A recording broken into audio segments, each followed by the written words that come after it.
اس نے دعا کی طرف دیکھا جس کے چہرے پر اب خوف نہیں بلکہ ایک ایسا غرب تھا جو برسوں کی محرومی سے کشید کیا گیا تھا۔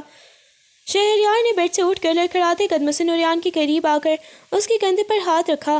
نوریان، حقیقت تلخ ہوتی ہے مگر بدلتی نہیں۔ افضل پاشا نے دعا کی ماں کو ایک گمنام گاؤں میں نکاح کے نام پر رکھا، اور جہاں ان کی سیاست اور وقار پر حرف آنے لگا تو انہوں نے اسے اور اس ننھی سی جان کو فارس کے باپ کے حوالے کر دیا تاکہ وہ اسے ہمیشہ کے لیے ختم کر دے۔ مگر اس شخص نے اسے مارا نہیں بلکہ اسے تمہارے خلاف ایک ایٹم بم بنا کر پالا۔ فارس نے آئمہ کے ساتھ جو کیا وہ اسی نفرت کا بدلہ تھا جو تمہارے باپ نے بوئی تھی۔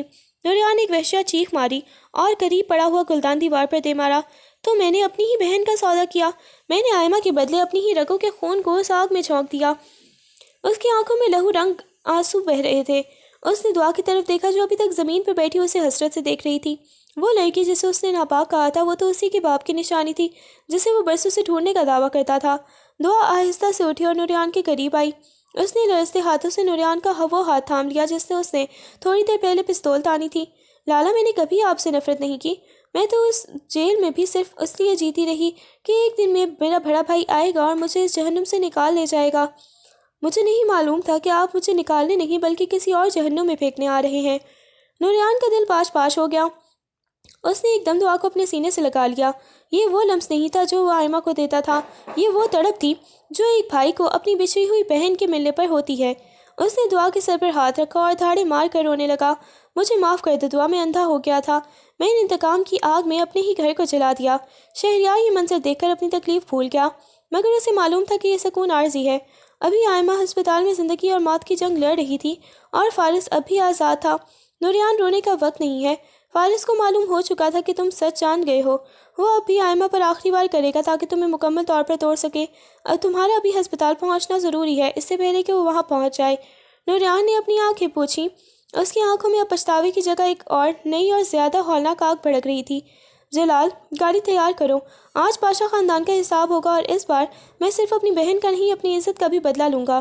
اس نے دعا کا ہاتھ پکڑا اور اسے شہریار کے سپرد کیا۔ شہریار، اسے اپنی جان سے زیادہ عزیز رکھنا۔ میں آئمہ کو بچانے جا رہا ہوں اور اگر میں واپس نہ آؤں تو دعا کو بتانا کہ اس کا بھائی گنہگار ضرور تھا مگر غدار نہیں۔ نوریان نے اپنی گاڑی ہسپتال کی عمارت کے سامنے ایک چیختے ہوئے بریک کے ساتھ روکا۔ بارش اب موسلا دھار برس رہی تھی جیسے آسمان بھی پاشا خاندان کے گناہوں کو دھونے کی کوشش کر رہا ہو۔ نوریان نے گاڑی سے نکلتے ہی اپنی پستول نکالی اور کوریڈور کی طرف بھاگا۔ اس کے ذہن میں صرف آئمہ کا وہ معصوم چہرہ تھا جو دریا کی لہروں میں گم ہو رہا تھا۔ اسے معلوم تھا کہ فارس اب زخمی سانپ کی طرح ہے اور وہ آئمہ کو مٹا کر نوریان کے وجود کی آخری کڑی بھی توڑنا چاہتا ہے۔ ہسپتال کے تیسرے فلور پر جہاں ICU واقع تھا ایک عجیب سا سناٹا طاری تھا۔ نوریان نے دیکھا کہ وہاں تعینات گارڈز فرش پر بے ہوش پڑے ہیں۔ اس کا دل حلق میں آ گیا۔ نہیں آئمہ! وہ دیوانہ وار بھاگا اور ICU کا شیشہ والا دروازہ ٹھوکر مار کر کھول دیا۔ اندر کا منظر دیکھ کر نوریان کی روح کانپ گئی۔ آئمہ بیڈ پر لیٹی تھی، آکسیجن ماسک اس کے چہرے پر لگا تھا اور اس کے سرہانے فارس کھڑا تھا۔ اس کے ایک ہاتھ میں پٹی بندھی تھی اور دوسرے ہاتھ میں ایک بھاری انجیکشن تھا جس میں نیلا مائع بھرا ہوا تھا۔ فارس کے چہرے پر وہ شیطانی سکون تھا جو صرف ایک قاتل کے چہرے پر ہوتا ہے۔ رک جاؤ فارس! نوریان کی آواز میں وہ دھاڑ تھی جس سے کمرے کی مشینیں بجنے لگیں۔ اس نے پستول فارس کے ماتھے پر تان لی۔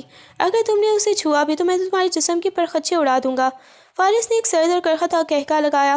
اس نے انجیکشن کی سوئی آئمہ کی ڈرپ کی نالی کے بالکل قریب کر دی۔ گولی چلاؤ نوریان پاشا، ایک گولی میرے سینے میں اترے گی اور یہ زہر آئمہ کی رگوں میں۔ دیکھو، اس لڑکی کو تم نے بچایا تھا نا، اب دیکھو کہ تمہارے سامنے یہ کیسے تڑپ تڑپ کر مرتی ہے۔ تم نے میری بہن کا سودا کیا تھا، میں تمہاری محبت کا جنازہ اٹھاؤں گا۔ نوریان کے ہاتھ لرزنے لگے۔ وہ میری بہن ہے فارس، دعا میری اپنی سگی بہن ہے، مجھے سچ معلوم ہو چکا ہے۔ نوریان کی آواز میں ایک لرزہ خیز پچھتاوا تھا۔ میں نے گناہ کیا مگر اس میں آئمہ کا کیا قصور ہے؟ اسے چھوڑ دو، مجھے مار دو۔ فارس کی آنکھیں ایک لمحے کے لیے حیرت سے پھیلی مگر پھر وہ دوبارہ وحشت سے بھر گئیں۔ بہن؟ اب یاد آیا تمہیں؟ جب اسے بازار میں کھڑا کیا تھا تب خون یاد آیا نہیں تھا؟ اب بہت دیر ہو چکی ہے نوریان پاشا، پاشا خاندان کا سورج اب غروب ہونے والا ہے۔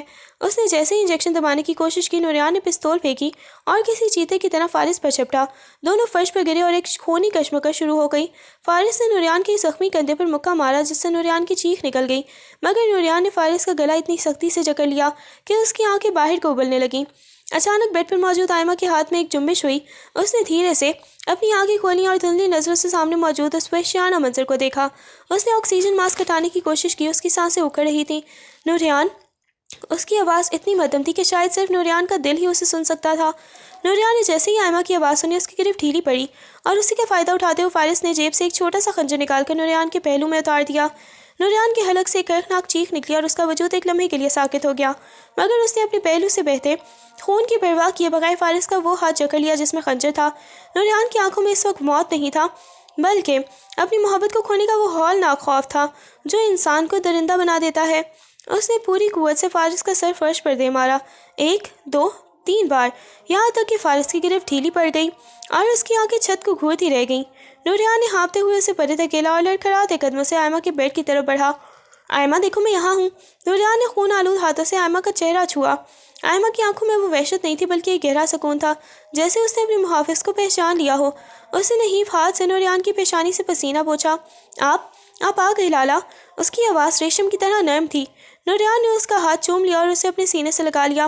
اسی لمحے وارڈ کا دروازہ دوبارہ کھلا اور شہریار اور دعا اندر داخل ہوئے۔ دعا نے جب اپنے بھائی کو خون میں لت پت دیکھا تو اس کے حلق سے سسکی نکل گئی۔ وہ بھاگتی ہوئی نوریان کے قدموں میں بیٹھ گئی۔ نوریان نے اسے دیکھا اور پھر شہریار کی طرف، جس کی آنکھوں میں اب کوئی گلہ نہیں تھا، صرف ایک تسلی تھی۔ نوریان نے دعا کا سر اپنے گھٹنے پر رکھا اور آئمہ کا ہاتھ تھام کر ایک لمبی پرسکون سانس لیتی۔ 3 ماہ بعد پاشا حویلی کے در و دیوار اب بارود کی بو سے نہیں بلکہ رات کی رانی کی مہک سے مہک رہے تھے۔ وہ حویلی جو کبھی انتقام کا مرکز تھی اب ایک نئی زندگی کی نوید دے رہی تھی۔ آئمہ اب مکمل طور پر صحت یاب ہو چکی تھی۔ اس کے چہرے پر وہ پہلی والی مسکراہٹ تو شاید کبھی لوٹ کر نہ آتی، مگر اس کی آنکھوں میں وہ وقار آ گیا تھا جو کسی بھی طوفان سے لڑ کر بچ نکلنے والی عورت کا خاصہ ہوتا ہے۔ نوریان نے حویلی کے صحن میں بنے اس پرانے مزار کے پاس ایک نئی یادگار بنوائی تھی، دعا کی ماں کی یادگار۔ اس نے دنیا کے سامنے اعتراف کیا تھا کہ دعا اس کے باپ کا گناہ نہیں بلکہ پاشا خاندان کا وہ حق ہے جسے برسوں سے دبایا گیا تھا۔ دعا اب صرف ایک نام نہیں تھا، وہ اس حویلی کی رونق بن چکی تھی، جسے شہریار کی محبت نے ایک ایسا حصار دے دیا تھا جہاں اب کوئی فارس قدم نہیں رکھ سکتا تھا۔ شہریار اور نوریان اب ایک دوسرے کے سامنے خاموش ہو جاتے تھے، مگر وہ خاموشی اب شرمندگی کی نہیں بلکہ گہرے احترام کی تھی۔ شہریار نے نوریان کو وہ سب کچھ دیا جو ایک سچا دوست دے سکتا ہے، اس کی بہن کی حفاظت اور اس کی روح کا سکون۔ شام کے سائے گہرے ہو رہے تھے جب نوریان بالکنی میں کھڑا آئمہ کو صحن میں دعا کے ساتھ باتیں کرتے دیکھ رہا تھا۔ اس نے محسوس کیا کہ تمام پہیلیاں اب سلجھ چکی ہیں۔ آئمہ کی پاکیزگی اس کے جسم کے داغوں میں نہیں بلکہ اس کی روح کی ثابت قدمی میں تھی، اور دعا کی پہچان اس کے ماضی میں نہیں بلکہ اس کے حال میں تھی۔ نوریان نے اپنے پہلو میں پڑے اس زخم کو چھوا جو اب ایک نشان بن چکا تھا، ایک ایسا نشان جو اسے یاد دلاتا رہا کہ انتقام کی آگ صرف راگ پیدا کرتی ہے جبکہ محبت کی تپش کچھ رشتوں کو کندن بنا دیتی ہے۔ اس نے آسمان کی طرف دیکھا جہاں ستارے چمکنے لگے تھے۔ پاشا خاندان کی تاریخ کا ایک سیاہ باب ختم ہو چکا تھا اور اب ایک نئی داستان لکھی جا رہی تھی جس کی بنیاد نفرت نہیں تھی بلکہ درگزر اور سچی محبت پر تھی۔ حویلی کی فضاؤں میں انتقام کا زہریلا دھواں مکمل طور پر چڑھ چکا تھا۔ آج کی شام پاشا حویلی کے در و دیوار پر وہ اجالے اترتے جن کی تمنا نسلوں سے کی جا رہی تھی۔ حویلی کی کشادہ لان میں جہاں کبھی صرف مسلح گارڈز کا پہرا ہوتا تھا اب سفید گلابوں کی مہک رقص کر رہی تھی۔ نوریان پاشا جس کے چہرے کی سختی اب ایک گہرے سکون میں بدل رہی تھی بیلکنی میں کھڑا نیچے کا منظر دیکھ رہا تھا۔ اس کے برابر میں آئمہ کھڑی تھی، اس کا ہاتھ نوریان کے ہاتھ میں محفوظ تھا۔ آئمہ کی آنکھوں میں اب وہ خوف نہیں تھا جو اسے دریا کی لہروں تک لے گیا تھا بلکہ ان میں وہ اعتماد تھا جو صرف اس عورت کو ملتا ہے جسے اس کا مان واپس مل جائے۔ نوریان نے اس کے ہاتھ پر اپنی گرفت مضبوط کی اور اسے دھیرے سے کہا، آئمہ تم نے مجھے معاف کر کے مجھے ایک نئی زندگی دی ہے، اب یہ حویلی تمہاری مسکراہٹ کی اسیر رہے گی۔ آئمہ نے جواب میں صرف اپنا سر اس کے کندھے پر ٹکا دیا، ایک ایسی خاموشی جو ہزاروں لفظوں پر بھاری تھی۔ نیچے لان میں شہریار اور دعا ٹہل رہے تھے۔ دعا جو کبھی ایک سہمی ہوئی قیدی تھی اب پاشا خاندان کی وہ شہزادی بن چکی تھی جس کا حق نوریان نے پوری دنیا کے سامنے تسلیم کیا تھا۔ شہریار کے چہرے پر وہ اطمینان تھا جو ایک فاتح کے پاس ہوتا ہے، وہ فاتح جس نے جنگ تلوار سے نہیں بلکہ محبت اور سچائی سے جیتی تھی۔ دعا نے رک کر ایک کھلتا ہوا گلاب توڑا اور شہریار کی طرف دیکھا۔ شہریار صاحب، آپ نے مجھے اس وقت اپنایا جب میرا کوئی نام نہیں تھا۔ آج میرے پاس سب کچھ ہے مگر میری سب سے بڑی پہچان آپ کا نام ہے۔ شہریار نے مسکرا کر اس کا ہاتھ تھاما۔ دعا، تم وہ نور ہو جس نے پاشا خاندان کے تاریک گناہوں کو دھو ڈالا۔ تم میری زندگی کی وہ دعا ہو جو برسوں کی ریاست کے بعد قبول ہوئی۔ دور حویلی کے مرکزی گیٹ کے پاس جلال اور باقی وفادار ملازم اب کسی خوف میں نہیں بلکہ خوشی میں مگن تھے۔ فارس کا نام و نشان مٹ چکا تھا اور اس کے ہاتھ سے ہی وہ تمام مہرے بھی بکھر گئے تھے جنہوں نے اس خاندان کو برباد کرنے کی سازش کی تھی۔ زویا کو اس کے کیے کی سزا مل چکی تھی اور وہ اب تنہائی کی قید خانے میں اپنی ہی نفرت کی آگ میں جل رہی تھی۔ آسمان پر چاند اپنی پوری آب و تاب کے ساتھ چمک رہا تھا جیسے وہ بھی اس ملاپ کی گواہ ہو۔ نوریان نے نیچے جھانک کر اپنے دوست شہریار کو دیکھا اور پھر اپنی بہن دعا کو۔ اسے احساس ہوا کہ اصل طاقت انتقام میں نہیں بلکہ اپنے خون کو پہچاننے اور رشتوں کی حرمت بچانے میں ہے۔ نوریان، آئمہ، شہریار اور دعا اب حویلی کے سیڑھیوں پر ایک ساتھ جمع تھے۔ یہ چار وجود جو کبھی غلط فہمی اور دشمنوں کی بھینٹ چڑھتے والے تھے، اب ایک ایسی زنجیر کی کڑیاں بن چکے تھے جسے توڑنا ناممکن تھا۔ نوریان نے سب کی طرف دیکھ کر ایک پرعزم مسکراہٹ کے ساتھ کہا، آج سے اس حویلی میں کوئی پاشا نہیں ہوگا، صرف ایک خاندان ہوگا جس کی بنیاد محبت پر ہوگی۔ ہوا کے ایک سر جھونکے نے ان کے چاروں کو اپنی آغوش میں لے لیا، جیسے قدرت ان کے زخموں پر مرہم رکھ رہی ہو۔ رات کی خاموشی میں اب صرف محبت کے گیت سنائی دے رہے تھے۔ تمام پہیلیاں سلجھ گئی تھیں، تمام زخم بھر گئے تھے، اور پاشا خاندان کی تاریخ کا سب سے خوبصورت باب اب شروع ہو رہا تھا۔